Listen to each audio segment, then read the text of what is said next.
Segunda carta de Paulo aos Coríntios, capítulo 11.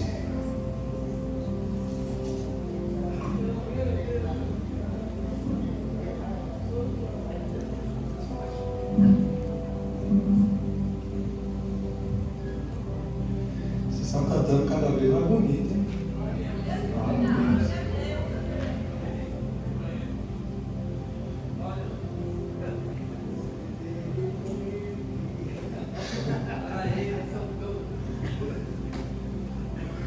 Eu vou dizer uma coisa e você diz graças a Deus, tá bom?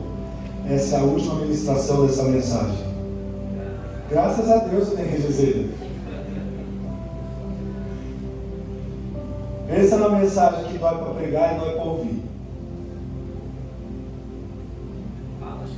Estamos falando sobre algumas semanas, sobre tipos de Jesus que têm sido fabricados nos nossos dias. Falamos sobre da lâmpada mágica, falamos sobre o curandeiro, sobre o guarda-costa. E hoje é a conclusão dessa mensagem. E é um alerta para todos nós, porque muitos cristãos estão adorando um Deus que não existe. Estão por aí nas igrejas, estão escutando palavras e estão acreditando que estão adorando a Deus de fato. Mas durante essas semanas eu usei essa frase: quando o Deus que se adora não passa de uma imaginação. Todos esses deuses que a gente veio falando ao longo das semanas são falsos deuses. São ídolos que têm sido erguidos na igreja evangélica, principalmente brasileira, americana e tantas outras. Ídolos que têm sido adorados como Deus. Ídolos que têm se passado por Jesus, mas que não é Jesus de fato, o Jesus da Bíblia. Ídolos que enganam muitas pessoas, que às vezes as pessoas pensam, não, mas o importante é que a pessoa está indo para o céu. E eu questiono isso, falo, será mesmo?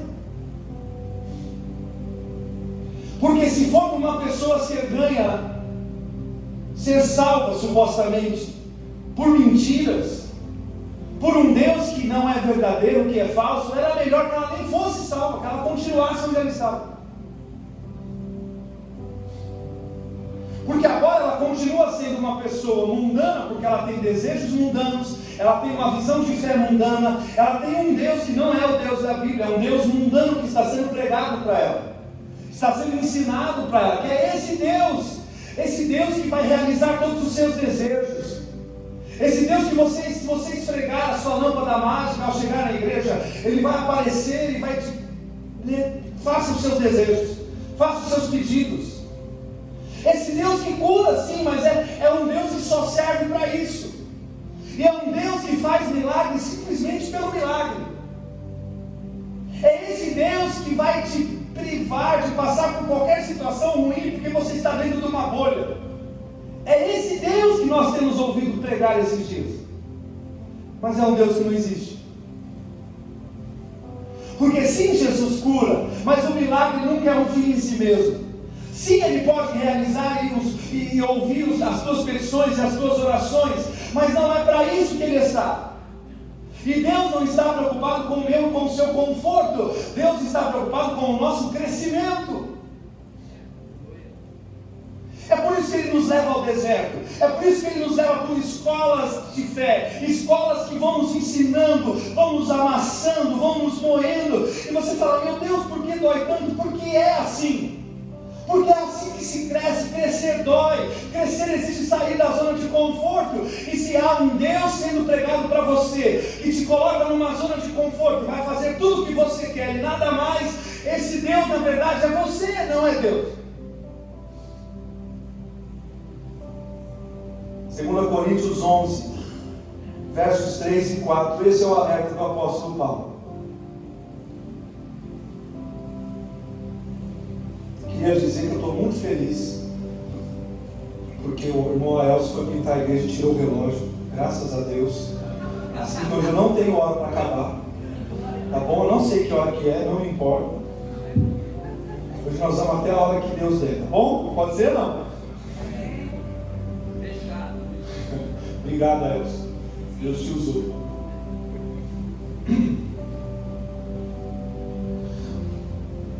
Versos 3 e 4 de 2 Coríntios 11. Mais receio, tenho medo, estou preocupado, que assim como a serpente enganou a Eva com a sua astúcia, assim também seja corrompida a vossa mente, e se aparte, eu gosto dessa parte, e se aparte da simplicidade e da pureza devidas a Cristo. Sabe qual é o mal da igreja evangélica de hoje? Ela está se apartando da simplicidade do Evangelho de Cristo. Você já tentou enfeitar pavão? Verso 4: se na verdade vindo alguém prega outro Jesus que não temos pregado, ou se aceitais espírito diferente que não tendes recebido, ou evangelho diferente que não tendes abraçado, a esse de boa mente o tolerais. Há muitos tipos de Jesus falsos sendo fabricados, irmão. E sabe qual é o problema de você adorar um Jesus fabricado? Que o Jesus fabricado, ele frustra pessoas. O Jesus que é fabricado, ele decepciona pessoas. Eu citei aqui ao longo dessas semanas alguns tipos, eu já comentei sobre eles. Por exemplo, o Jesus gênio da lâmpada, o Jesus milagreiro, o Jesus guarda-costa. Só que a gente criou um Jesus guarda-costa e a gente diz que a dor que acontece num ímpio, a dor que acontece numa pessoa que não é cristã, a dor que acontece numa pessoa que é infiel, a dor que acontece numa pessoa carnal, não vai acontecer com a gente, porque nós estamos blindados. Afinal de contas, a palavra do Senhor nos diz: mas nenhum mal te sucederá, nem praga alguma chegará na nossa tenda. Aleluia, estamos blindados, sim ou não? Então, por que tanta gente, ou tantos de nós sofremos? Quando nós estamos diante de uma pessoa como essa, que acredita nesses tipos de Jesus fabricado, nós não estamos diante de um santo. Nós estamos diante de um cego.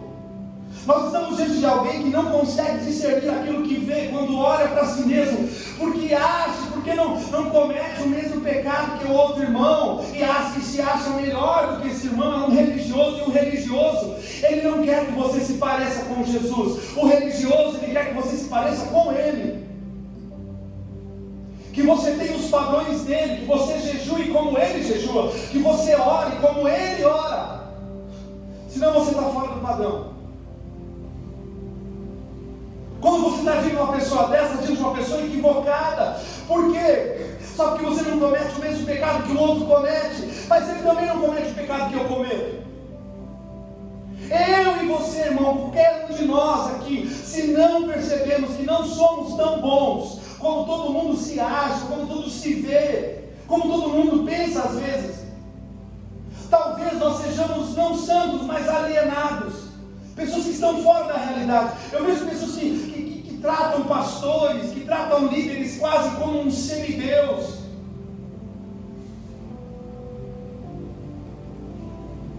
Não fale contra o ungido do Senhor.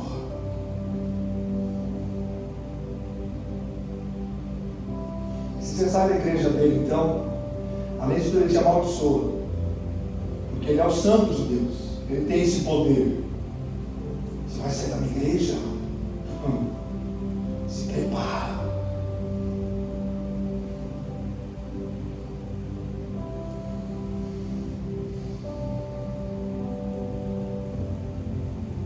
Tomara que você nunca me veja como um semideus.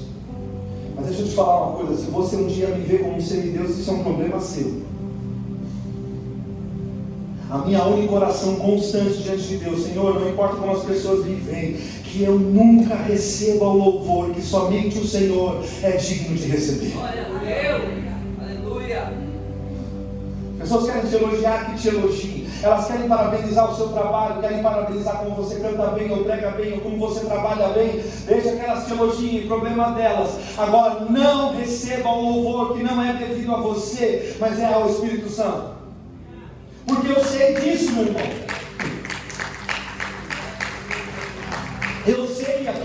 cantamos aqui, tu és o Deus que me vê no oculto e no secreto. Se Deus me virar do avesso, se Deus te virar do avesso, talvez aí o culto acaba mesmo, aí ninguém vai querer me ouvir mesmo. Imagina se a gente pudesse pegar um fio, eu já pensei nisso, e esse fio a gente coloca na cabeça das pessoas da igreja. Obrigado. Só aqui. Aí eu ponho os fios na cabeça de cada um, inclusive na minha. E aí eu falo para você, hoje nós temos um culto diferente. Antes de nós começarmos o culto, esse fio que eu botei na tua cabeça vai passar no telão. Tudo que você pensa, tudo que você fez nessa semana, de bom ou de ruim, se você falou palavrão, se você xingou alguém no trânsito, se você fechou alguém, vai sair aqui. Eu queria muito que esse culto fosse um culto cheio de motoboy. Meu Deus do céu, ia ser maravilhoso ver o que passa na cabeça desses abençoados, que aparecem do nada. Você está dirigindo, de repente você toma um susto, você fala, misericórdia, onde você estava, varão? Eu queria que tivesse um culto, num conselho de pastores, que você pudesse pegar e pôr um fio na cabeça de todos os pastores, principalmente aqueles pomposos, aqueles que vêm com o melhor terno, aqueles que, para ficar mais chique ainda, colocam um lencinho aqui, ó. Você fala, mano, esse cara é muito chique. Mas que passasse no telão tudo que eles são de verdade, fora daqui.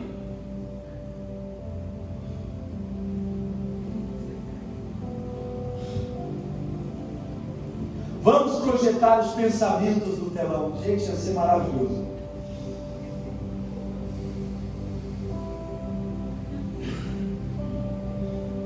Imagina, você fala, César, eu vou pôr um fio na sua cabeça, passar no telão, tudo que você está pensando. César ia sair correndo. Deus me livre. Qual é o equívoco das pessoas que criam tipos diferentes de Jesus? Ou como o último Jesus que nós falamos, um Jesus guarda-costa, um Jesus que não vai permitir que eu passe nenhum mal, e se eu passar, o problema na verdade é meu. É porque eu estava sem fé, ou porque eu estava em pecado. Qual é o problema dessas pessoas? Que elas acham que Jesus se relaciona com aquele ser que a gente é quando está na frente de todo mundo. Mas o Jesus a qual nós servimos é o Jesus que se relaciona comigo aonde ninguém está vendo. Você cantou isso hoje. Tu és o Deus que me vê quando o homem não me vê. Tu és o Deus que esquadrinha o meu coração. Tu és o Deus que esquadrinha os meus pensamentos antes de eu falar. O Senhor já sabe. Aqui eu sou um ungidão. Aqui eu sou um pastorzão inteligente, um referencial. Mas o que eu sou quando nenhum olho está sobre mim? Você sabe o que mais nós vemos hoje, nos dias de hoje? São pastores que são um sucesso ministerial. Você chega no culto desse cara, uma campanha específica, ou um culto específico, você olha atrás assim, tem uma faixa enorme com a foto dele. Geralmente não é cara de pastor, ele faz uma cara de coach assim. Ele faz uma cara de você pode. Às vezes põe essas faixas na porta da igreja, no cartaz da igreja, na placa. É como Deus que me vê, quando o homem não me vê, que eu me relaciono. É com esse Deus que sabe coisas sobre mim que ninguém nunca vai saber. É como Deus que sabe o que passa nos meus pensamentos, que sabe o que está no meu coração. É esse Deus que se relaciona comigo e com você. E se não fosse a misericórdia e graça de Deus, pode ter certeza, não era para nenhum de nós mais estar em pé, meu irmão.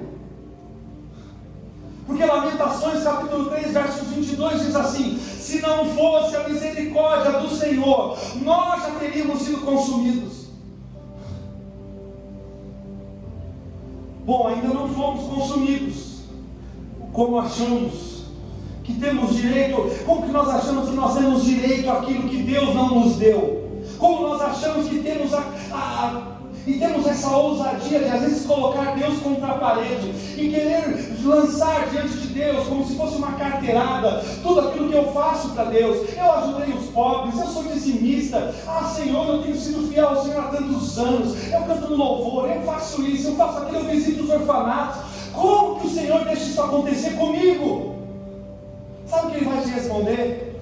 Eu já sei o que Ele já respondeu para mim. Ele vai responder: eu deixei com meu filho, não vou deixar com você. Você é o famoso quem?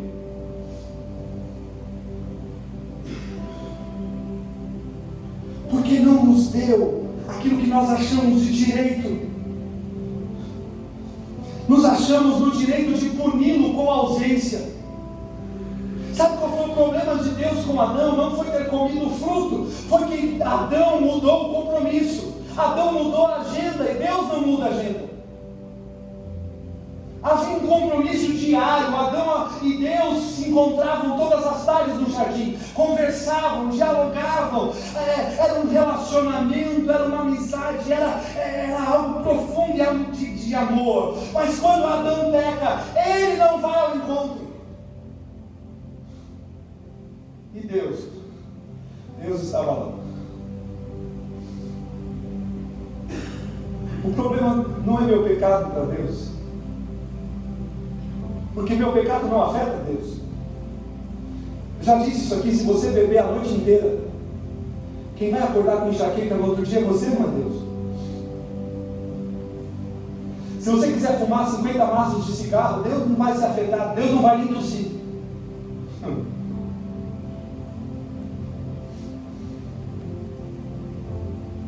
Sabe o que revela as pessoas que fabricam um Jesus de mentira?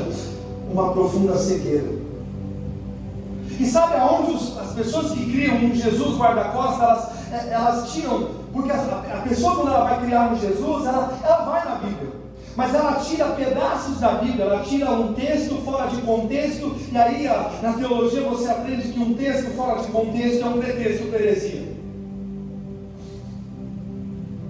Mateus capítulo 28, verso 20. Hoje vai ter que abrir a Bíblia, irmão, nem que seja um aplicativo. Você reparou como o data show deixou a gente preguiçoso? No meu tempo, quando eu ia na igreja era mais novo, faz tempo já,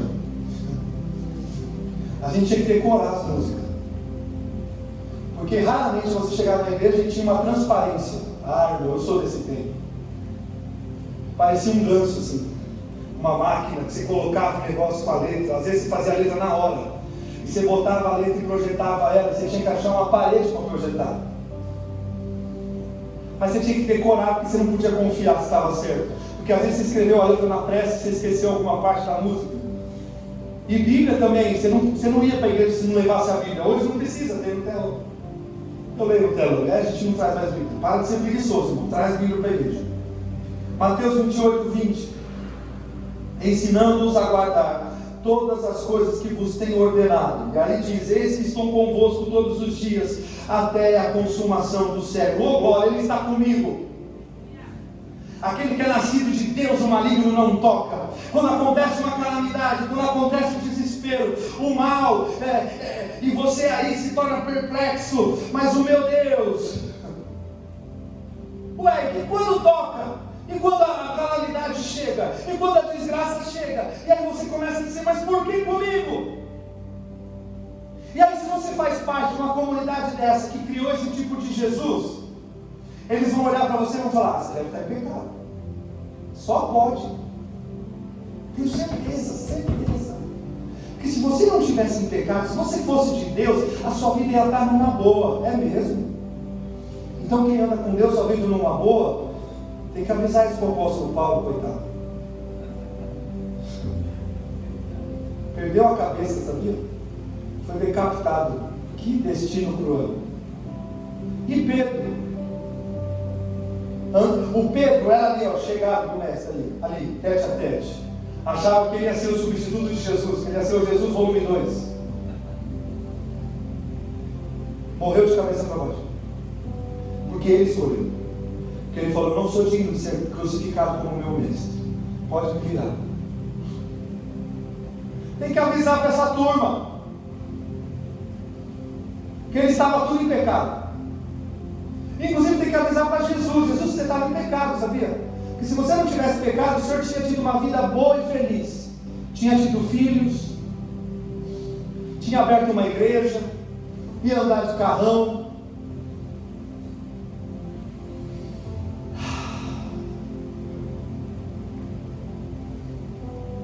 E sabe qual é o problema? Enquanto você não sabe disso, você acha que tem alguma coisa errada com você de fato. Porque se eu fosse fiel a Deus, esse tipo de coisa não tinha acontecido comigo. Aonde estão os equívocos de você pensar que Jesus é um Jesus guarda-costas? Primeiro, a gente vê o equívoco por achar que a presença de Deus é a presença de Deus única e exclusivamente para nos livrar de toda a dor. Se não, para que a presença de Deus é a presença de Deus em nós? Se não for para nos livrar da dor. A presença de Deus é a presença de Deus, irmão, para nos capacitar a passar e superar qualquer tipo de dor. A presença de Deus comigo e com você, e é verdade, eis que estou convosco todos os dias, é verdade, acredita no que Jesus disse, mas Jesus está comigo e com você, para dar um novo significado até o sofrimento que eu passar. Porque sem Jesus o sofrimento vive um sofrimento sem significado, e é onde as pessoas tiram suas próprias vidas, onde as pessoas se afundam em depressão. E elas não estão em depressão porque não têm dinheiro, elas não estão em depressão porque elas queriam um emprego melhor, um casamento melhor, elas estão em depressão porque elas estão no meio de um sofrimento, e um sofrimento que não lhes traz nenhum significado. Mas quando você anda com Jesus, a história é diferente, porque Jesus dá significado a qualquer sofrimento que você passar. Ele te dá propósito. A presença de Deus é para que você supere, é para que você triunfe. A graça de Deus não se manifesta nas nossas vidas, nos livrando da dor. A graça de Deus se manifesta nas nossas vidas, nos capacitando a superar e a vencer a dor. O Deus que não desperdiçou nenhuma ferida do seu filho, não desperdiçará as nossas feridas. Por isso que andar com Jesus é andar alegre, porque a alegria é um ato de protesto. Já pensou nisso? A alegria é um ato de protesto porque é resistir à tentação de permitir que as más circunstâncias mintam ao mundo sobre o caráter de Deus, sobre Deus em você. Por isso que Jesus disse: tem de bom ânimo, seus pecados estão perdoados. Tem de bom ânimo, eu venci o mundo. Tem de bom ânimo, sou eu, não tem mais. Ah, glória a Deus. Agora me diz, irmão, qual é o motivo do teu desânimo? Ao invés de pedirmos a Jesus que venha até a nossa morte, Jesus me diz para que eu aceite o convite de ir até onde Ele está, onde há vida, aonde há poder de ressurreição. Ah, sabe qual é a oração de um crente? Um crente do bom, ele vai dobrar os joelhos no meio do sofrimento e vai dizer: Senhor, leva-me à tua ressurreição. Porque uma das coisas que as mulheres descobriram quando chegaram no túmulo, sabe qual foi? Ele não está mais aqui. Eu fico tentando procurar Jesus na minha dor, eu fico tentando procurar Jesus na minha morte, eu fico tentando procurar Jesus no meu luto, e aí o anjo fala para mim: por que você está procurando entre os mortos aquele que está vivo? Não é Jesus que tem que ir à sua morte, é você que está sendo convidado a ir até a vida de Jesus, ao poder da sua ressurreição. Por isso, meu irmão, não meça o tamanho da montanha, fala com aquele que pode removê-la, ao invés de carregar o mundo nos ombros, fale com aquele que sustenta o universo. Sabe que eu aprendi que a igreja de Cristo é composta de todos aqueles que confiam, que descansam apenas no sacrifício único e exclusivo de Cristo Jesus na cruz.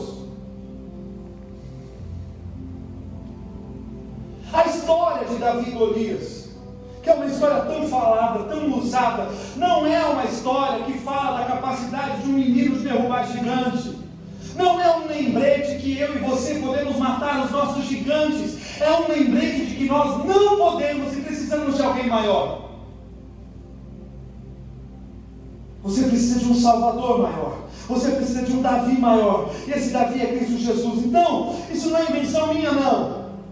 É palavra de Deus. Por exemplo, se nós formos a Salmo 144, vai lá comigo. Salmo 144, verso 1.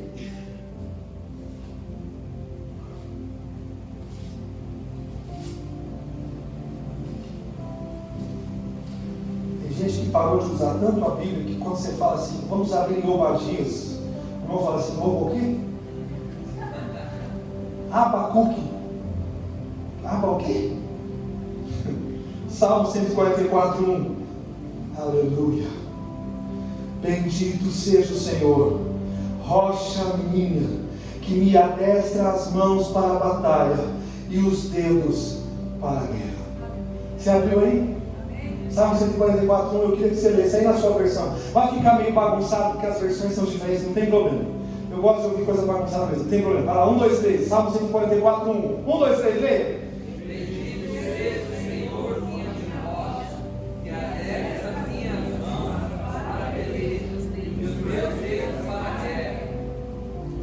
Eu não gostava desse versículo.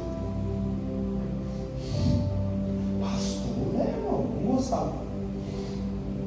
Eu achava ele meio ilógico, porque o versículo diz: bendito seja o Senhor, minha rocha, que adestra as minhas mãos para a peleja, os meus dedos para a guerra. E a minha pergunta era: ele não é Deus poderoso? Então por que ele não me livra da guerra? Por que ele não me livra da dor? Por que eu tenho que guerrear? É porque não tem jeito. A guerra faz parte desse mundo. E não há só um mundo em guerra uns com os outros, há um mundo em guerra contra Deus. Sabe por que Jesus ensinou na oração do Pai Nosso: seja feita a tua vontade na terra como no céu? Porque Jesus já sabia que na terra há vontades rebeldes contra a vontade de Deus. Então ele estava dizendo: eu sei que a sua vontade não está sendo feita na terra. Eu sei que nem tudo que acontece nesse mundo, nessa terra, é vontade de Deus. É por isso que nós invocamos, é por isso que nós nos colocamos à disposição, para que a vontade de Deus seja feita na terra. Porque quando a vontade de Deus ela é feita na terra, o reino de Deus vem. Aleluia! Não tem como fugir da guerra, é inevitável. Mas Ele não vai te tirar da guerra, mas Ele vai preparar as tuas mãos para a peleja. Ele vai preparar os teus dedos para a batalha. Porque Ele sabe que viver num mundo que jaz no maligno é viver num terreno do inimigo. Ele sabe que nós, eu e você, nós somos enviados não a lugares mansos e confortáveis, mas nós somos enviados no meio de lobos. Como ovelhas, nós estamos no meio de lobos o tempo todo. É a única vez que você vai fazer isso nessa mensagem. Vira para alguém e diga: você não está no mundo a passeio. Diga: você tem uma missão. Desculpa, eu vou ler. Uma escritora do passado, ela disse: existem duas datas mais importantes da vida de um ser humano. A primeira é quando ele nasce, e a segunda é quando ele descobre por que ele nasceu.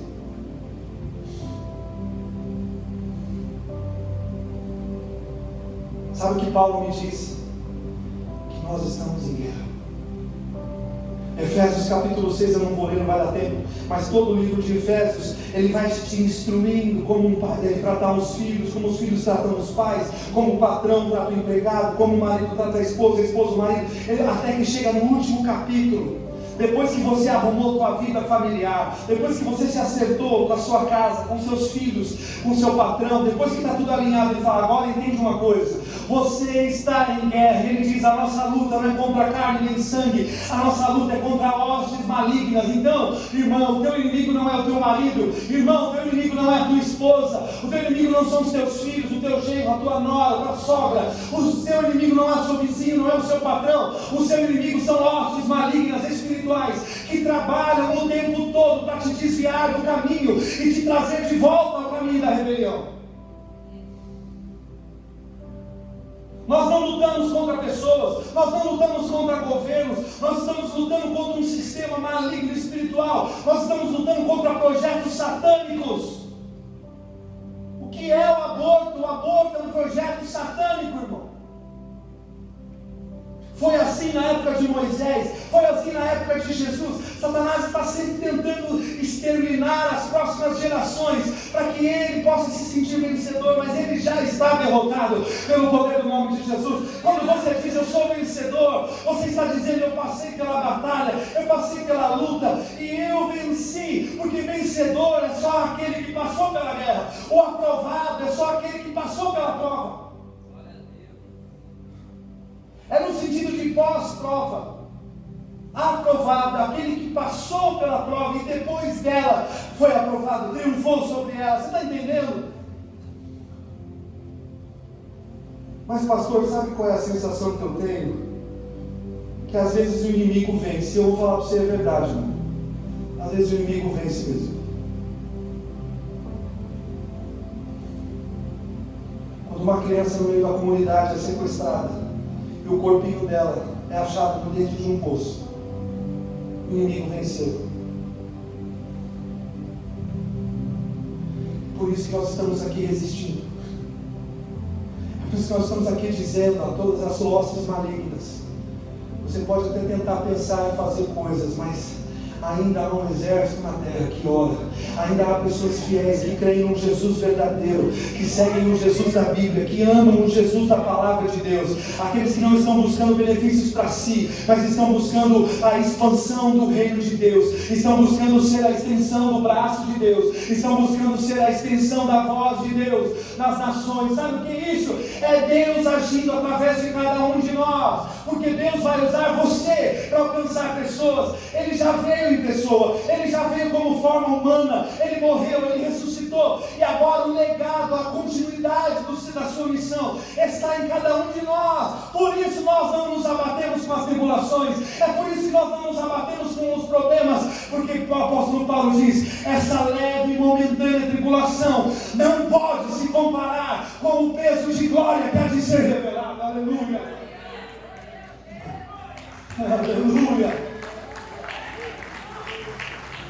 Pastor, então a presença de Deus está comigo, está, irmão, mas não para te livrar da guerra, mas para te fazer um bom soldado. Ele adestra as suas mãos para a peleja, ele está te preparando, ele está te preparando. Ai, pastor, mas está doendo tanto. É assim não. Malaquias fala, ele não fala só sobre dízimo, ele fala que o ourives, ele se senta na frente do forno. E essa é a forma, o método que um ourive sabe quando a peça de ouro dentro do forno está pronta, porque ele fica olhando para aquela peça. E quando toda a impureza já foi tirada, ele consegue olhar para o ouro e ele vê o ouro como um espelho, ou seja, ele se vê refletido no ouro. Quando nós estamos em provas e tribulações, Deus está sentado olhando para nós. O fogo está tirando as impurezas. O fogo está derretendo a sujeira. E quanta sujeira! Ah, pastor, e como é que eu sei que eu vou sair dessa prova? Quando o ourives olhar para você e ele vê a imagem dele refletida em você, aí vai falar: esse ouro está bom.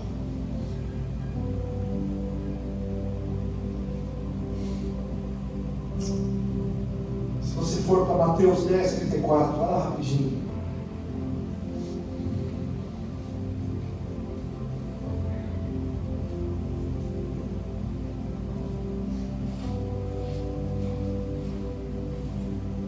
Diga obrigado, Jesus.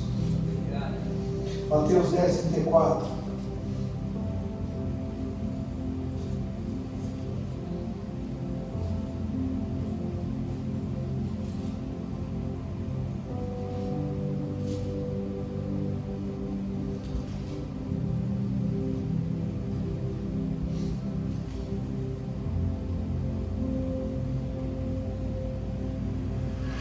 Penseis que vim trazer paz à terra. Não vim trazer paz, mas espada. Pois vim causar divisão entre o homem e seu pai, entre a filha e sua mãe, entre a nora e a sua sogra. Assim os inimigos do homem serão os da sua própria casa.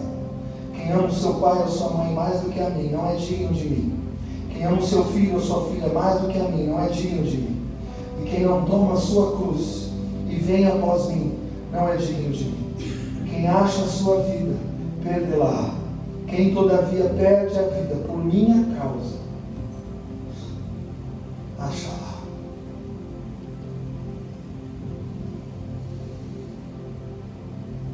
Ele está dizendo, não pensa que eu vim facilitar a sua vida. Quem disse que eu vim aplanar os seus caminhos? Quem falou que eu vim colocar em você, você sentado ou deitado numa rede entre dois coqueiros? Eu não vim facilitar a sua vida, eu não vim trazer paz à terra. Eu vim trazer espada, e espada é um componente da armadura de um soldado que serve para ataque e também para defesa. Não vim trazer paz, eu vim te fazer um bom guerreiro. Eu vim te fazer um bom soldado, capaz de superar os inimigos e adversidades, capaz de superar o seu pecado, capaz de superar o mundo, as tentações, a vaidade. Eu vim gerar no teu coração coragem, eu vim gerar no teu peito capacidade de triunfar sobre o mal. O Espírito Santo não veio para satisfazer o nosso entendimento, mas para iluminar com conhecimento. A obra do Espírito Santo é de revelação, não de satisfação.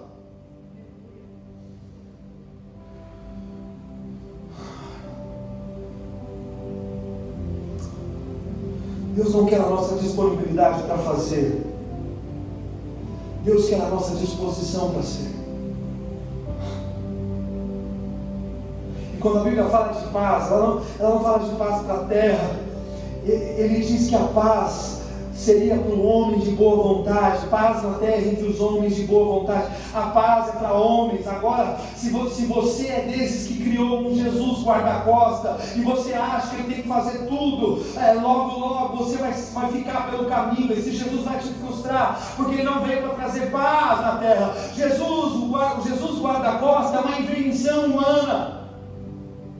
E eu termino falando sobre o último Jesus. Eu sei que podem existir muitos outros, mas eu não vou chegar só até nesse, senão é muito pano com a manga. Quem conhece? Jesus. O Jesus Disneylândia.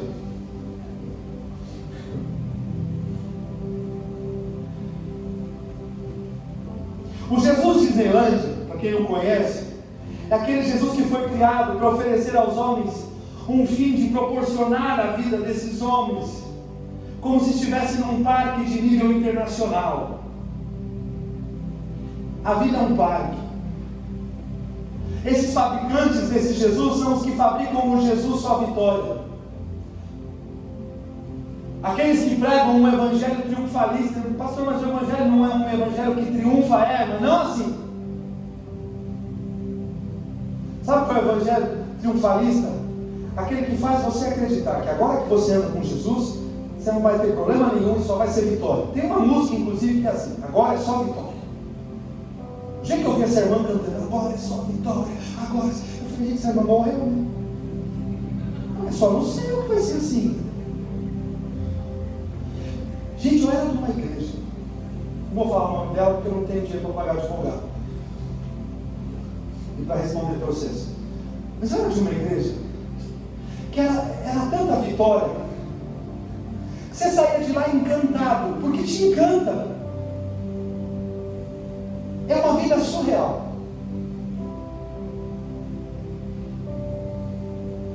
Você está passando luta, irmão. Através da minha palavra agora, a partir de hoje, você vai ter a sua vida, vai mudar, você vai chegar em casa e vai ser tudo diferente. Eu falava, gente, eu estou em Nárnia. As árvores falam comigo. Cadê o Aslan? Quem assistiu sabe. É tudo tão encantador. Sabe qual é o problema que eu tinha? Que quando eu saía das portas da igreja eu encontrava a vida real. E a vida real assusta a esses que estão sendo entorpecidos. Eu vou usar esse termo. Os que estão sendo entorpecidos por um evangelho triunfalista. Um evangelho triunfalista, aquele que fala o tempo todo para você que vai dar tudo certo. Tudo certo, tudo. pastor, eu tenho um negócio para fazer amanhã, pode ir. Já fechou. Já está tudo certo. Aliás, eu vou te falar mais. Eu profetizo sobre a sua vida aqui. A proposta que você fez, a pessoa vai te dar o dobro. Não é o evangelho da fé em Cristo Jesus. É o evangelho do pensamento positivo. Pense positivo. Vai dar tudo certo. Hoje eu vi uma reportagem, eu chorei. Uma criança de 3 ou 4 anos caiu dentro da piscina no dia que a família inaugurou a piscina. Era uma piscina não muito grande. E ela se afoga ali. E o pai estava indo trabalhar e ele vê que a criança não estava no ambiente, ele pula na água, porque ele vê a criança, ele tira a criança, sai da água morta. O outro vídeo que puseram era o pai fazendo massagem cardíaca e a família em volta e o irmão assim.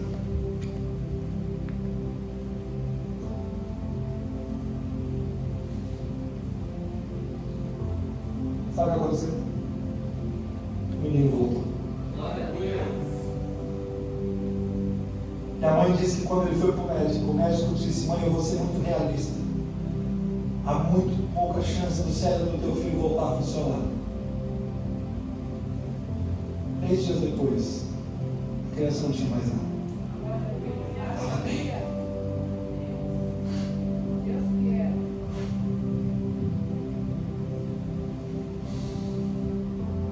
Se Deus veio transformar a nossa vida numa vida indolor, numa vida divertida, sabe o que é o problema da igreja de hoje? Ela está tentando mostrar que a igreja é divertida para as pessoas que estão lá fora, para falar assim: olha, Jesus ele é legal também, ele é divertido, igual você fica aí no mundo.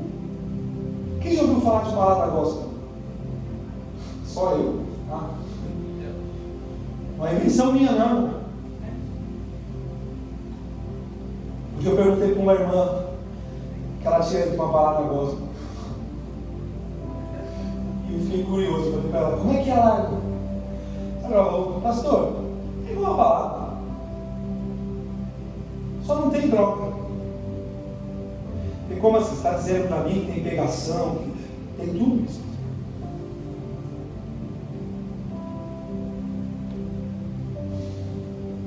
Jesus é divertido. Só que o Jesus da Bíblia, ele entra em contradição com esse Jesus inventado, porque ele disse: fica tranquilo, nesse mundo tereis aflições, mas tem de bom ânimo. Aquele que seguir a Cristo piamente padecerá perseguições. Aliás, o convite de Jesus aos discípulos, antes de se tornarem discípulos, era um convite realista, que não falava que a vida ia ser muito boa, muito pelo contrário. Falava: olha, deixa eu falar uma coisa para vocês, o mundo me odeia, vai odiar vocês também. Quem quer me seguir? É uma coisa chegar para você e falar assim: irmão, sexta-feira, amanhã, eu estou indo para uma viagem sensacional de missões, mas o Senhor já me mostrou tudo o que vai acontecer. O carro vai bater, vai acontecer uma batalha espiritual terrível, as pessoas algumas vão se levantar contra, vai ser algo tenebroso. Quer viajar comigo? O que você fala? Posso ser muito sincero, tiveram viagens de sucesso do apóstolo Paulo, mas muitas delas o barco ficou no meio do caminho. E se eu estivesse lá, como João Marcos fez, e Paulo falava: eu vou fazer uma viagem de missões em tal lugar, eu falaria para Paulo: vai sozinho. Cara, você não tem um bom histórico nesse negócio de viagem.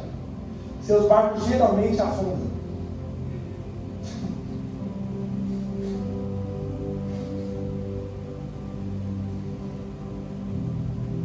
Meu Deus. O Jesus que diz: 1000 cairão ao teu lado, 10.000 à tua direita, 1000 de um lado, 10.000 ao outro. Quantos caídos? 11.000. Faz as contas.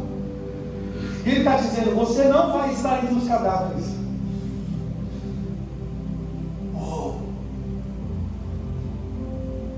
Você não vai ser atingido se você andar com Jesus Cristo, mas se prepara para andar num ambiente de morte, numa ambiência de morte, num cinzento. Andar com Cristo não é Disneylândia. Deixa eu falar uma coisa para você. Eu vou fazer você repetir essa frase. Fala comigo. Quem anda com Jesus pode morrer de tudo, menos de tédio. Você nunca vai morrer de tédio com Jesus. Pensa numa vida cheia de aventura. Não é não? Não é assim?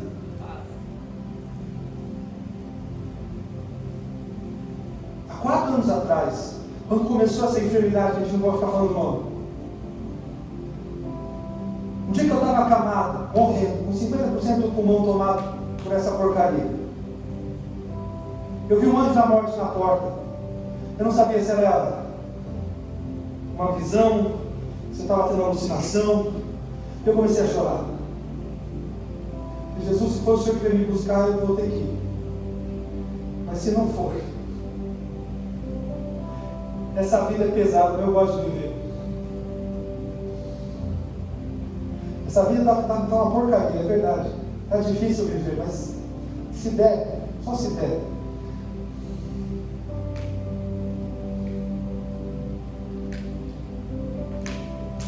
Ezequiel 37 diz que o profeta foi colocado numa visão no meio pelo Espírito Santo de Deus. Eu acho extraordinário. Não vou pregar sobre isso, que eu já preguei sobre isso esses dias.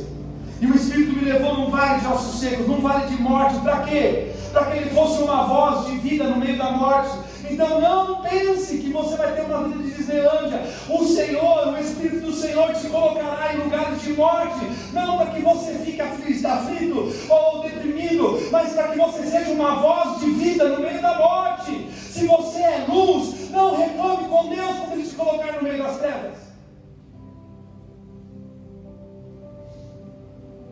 O Jesus da Disneylândia não existe. Eu queria que você fosse a 1 Pedro 4,12. Vai lá, é quase o finalzinho da Bíblia. Não vou fazer aquela piadinha infame. Está entre Gênesis e Apocalipse. Eu sei que você sabe disso. 1 Pedro 4,12. Você está entendendo? Diz amém. Amém. Que bom.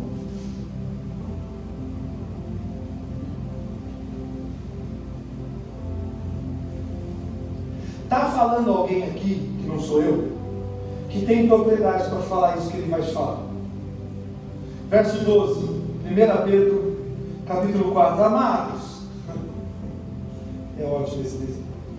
Não estranheis o fogo ardente que surge no meio de vós, destinado a provar-vos, como se alguma coisa extraordinária vos estivesse acontecendo. Pelo contrário, alegrai-vos na medida em que sois co-participantes dos sofrimentos de Cristo, para que também na revelação da sua glória vos alegreis, exultando, se pelo nome de Cristo sois injuriados. Bem-aventurados sois, porque sobre vós repousa o Espírito da glória de Deus. Aleluia! Sabe o que Pedro está falando? A sensação que eu tenho é como se uma pessoa que estava sofrendo alguma coisa chegou para Pedro para reclamar do sofrimento, igual a gente faz às vezes. A gente pega as pessoas para Cristo, ou vai no Facebook, ou vai no Instagram e fica lá reclamando da vida. Não, Instagram não, Instagram é lugar de gente bonita. Só tem foto bacana lá. É uma vida perfeita. Mas às vezes no Facebook, cara, no Facebook isso é um muro de lamentações. Aí a pessoa vai e começa a reclamar, meu Deus, está tão duro, não sei o quê. Alguém deve ter feito isso com Pedro. E Pedro, muito delicado como ela deve ter olhado para a pessoa e falar assim: não, tua besta, você é besta, rapaz. Você está estranhando de passar essas coisas, de passar essas dificuldades, de passar problema? Você tinha que ficar feliz. Ele não foi o único, sabe o que o apóstolo Paulo disse? Sinto prazer, aí me mata. Eu sinto prazer em leite condensado, irmão. Eu sinto prazer em pudim, eu sinto prazer em chocolate, em brigadeiro, em tanta coisa.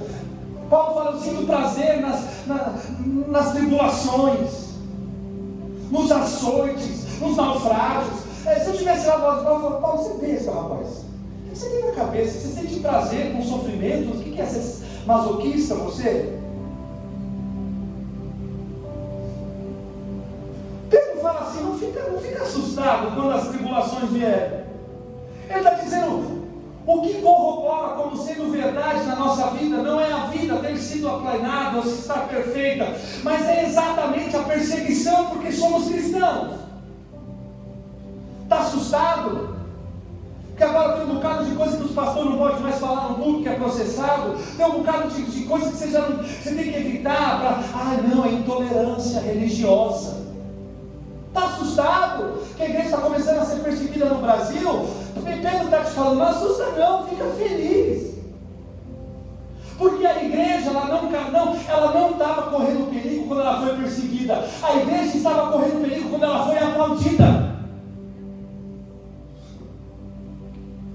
Profetas morreram mais vezes aplaudidos do que perseguidos. A igreja na perseguição ela cresce, ela se avoluma, ela se agranda, ela fica forte, ela fica mais fiel, ela busca mais a Deus. Na perseguição, a igreja é a real, é a fiel, é a verdadeira, é aquela que é o santo e o justo, vem sobre ela e através dela faz sinais e prodígios. A igreja que preocupa é aquela que é aplaudida. É aquela que o mundo fala, nossa, é tão bonito te ouvir falar. Você quer me ver feliz? Fala assim, não gostei do que você falou no púlpito. Vou falar, muito obrigado.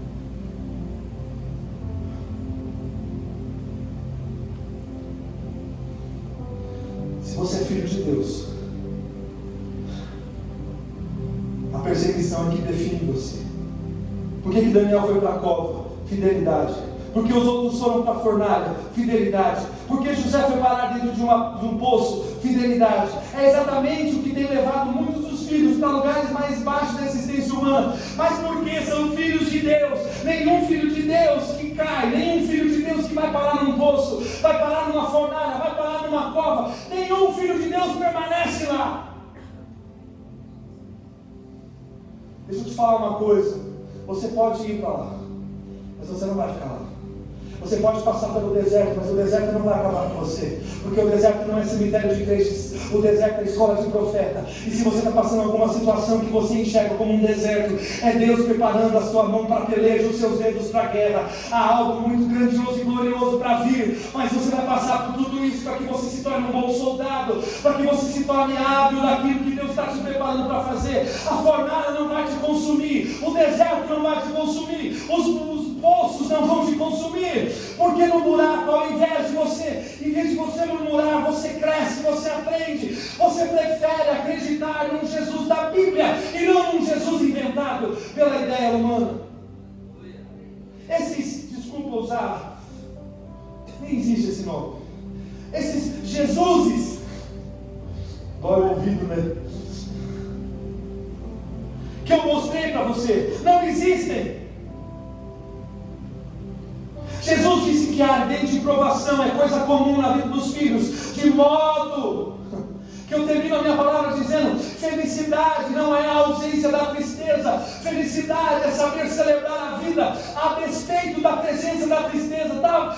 Digo mais, portanto, felicidade não tem a ver com qualidade de vida, tem a ver com competência para viver a sua vida.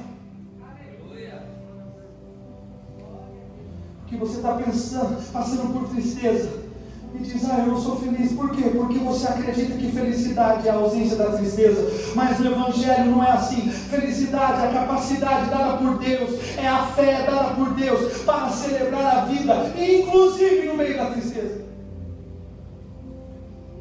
Felicidade não tem a ver com qualidade do dia, mas tem a ver com a competência para viver no seu dia. O que o Evangelho gera em nós, o Evangelho gera competência. Isso é Evangelho. Qualquer outro Evangelho é uma invenção. O que Jesus veio fazer aqui, Lucas, eu não vou ler, 19:10 responde: o Filho do Homem veio para buscar aquele que se havia perdido. E a pergunta com a qual eu terminei: em que nos perdemos?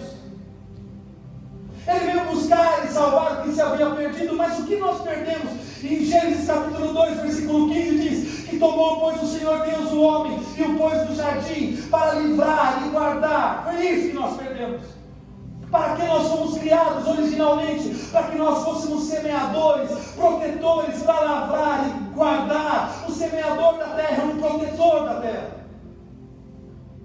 Deus criou um jardim, meu irmão, e disse: agora vocês são os jardineiros, vocês vocês vão lavrar, vão cuidar. A razão para a qual o ser humano foi constituído por Deus foi semear na vida do outro as palavras de Deus, as palavras da vida do Evangelho. Essa capacidade de semear, de cuidar, é isso que nós perdemos. O cuidado, a confiança em Deus. E quando a gente perde o cuidado, sobra a ausência de jardins, a ausência de flores.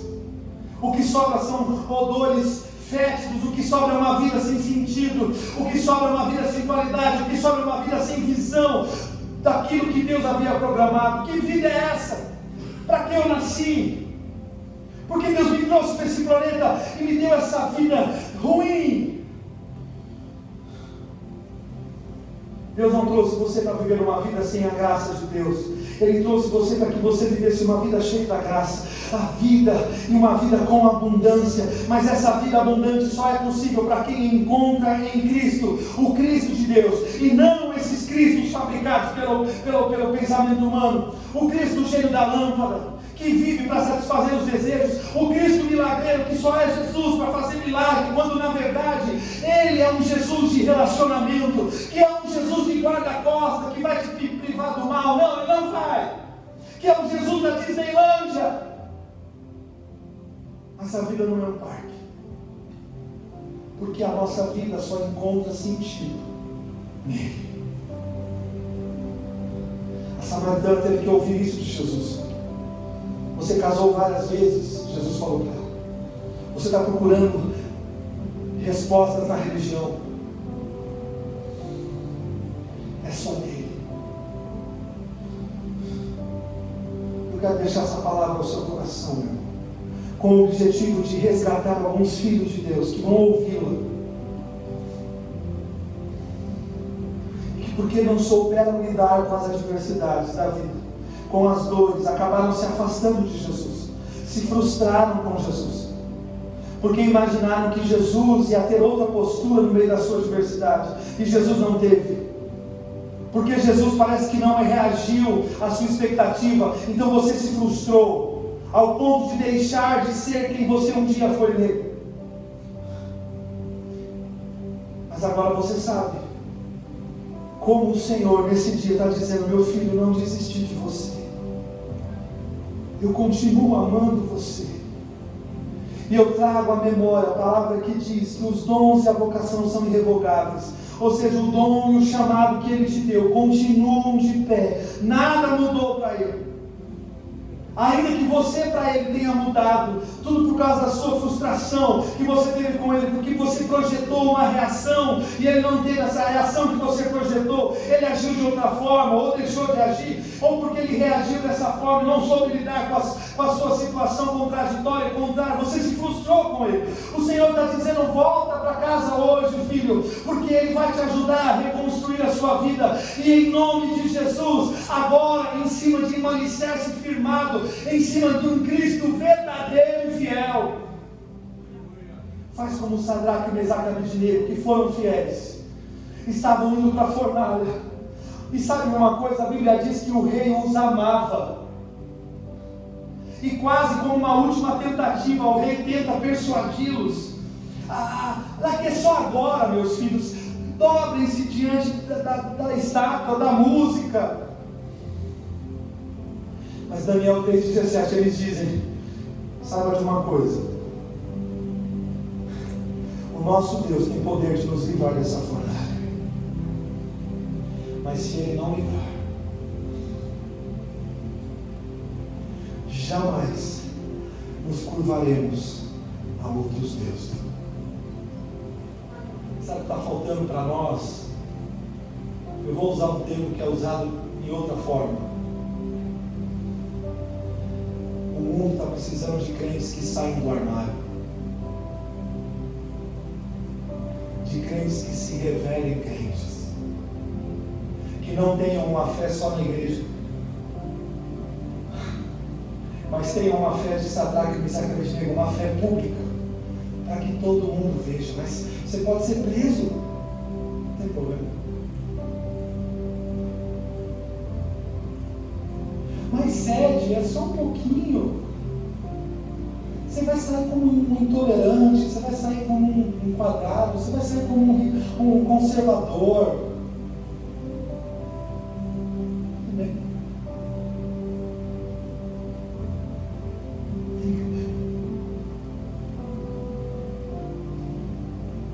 Servos do Senhor têm sido presos há séculos, têm sido torturados há séculos.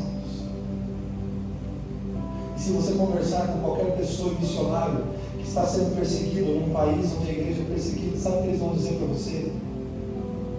Eu não oro para que a perseguição acabe, eu oro apenas para que eu suporte.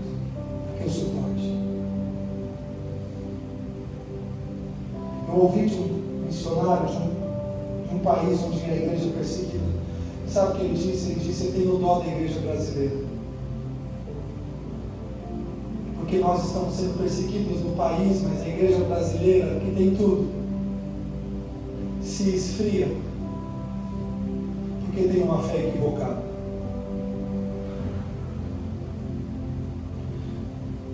Senhor, o Senhor tem liberdade para ser Deus. É lógico que o nosso desejo não é entrar na fornalha, mas se esse for o teu desejo, então nos submetemos à sua vontade. Não somos nós que daremos o script da nossa história. Eu não sou o escritor da minha história. Eu não sou o diretor do teatro da minha vida. Tu és o autor de tudo.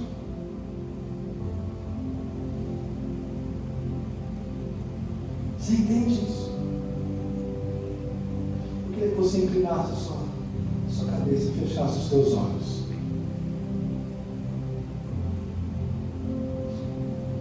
Já estamos caminhando para o final. Milagrosamente, está cedo ainda. Mas eu quero te dar alguns minutos para que você fale com Deus. Não, eu não vou orar para que você repita a minha oração. Eu vou falar com Deus, longe do microfone. Eu vou ter alguns minutos de particular com Deus, e você vai ter os seus minutos. Ninguém vai fazer uma oração para que você repita, porque isso não vai te levar a lugar nenhum hoje. É você e Deus, e mais ninguém.